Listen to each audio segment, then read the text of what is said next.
I find this to be a very interesting organization. They chose to move on from Julio Jones and try to help their cap number a little bit and do some different things on defense because that's where they're going to have to improve. Kyle Pitts was the draft pick taken early. They stuck with Matt Ryan.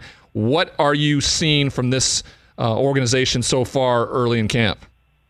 It's weird, Ryan, because Arthur Smith is new head coach who comes over from Tennessee, and then Terry Fontenot, the new GM, comes over from the Saints.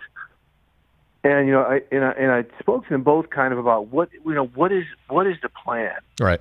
And the plan is to try to build a competitive roster to win as many games as they can with Matt Ryan because they still believe he's playing at a high level. But they want to have everything in place so when they eventually do make the transition, which is coming in a year or two, that new quarterback is insulated. They've got a ways to go.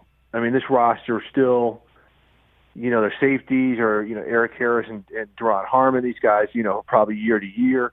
So they've got a bunch of year-to-year vets at a lot of positions to help out some of the young players.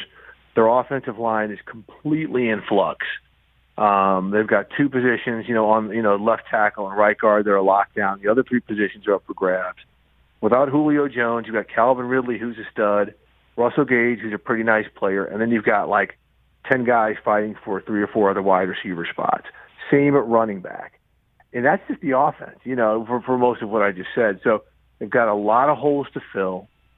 They've got to figure out ways, again, to be competitive, but to also get some of these young players ready. Kyle Pitts looks like the real deal.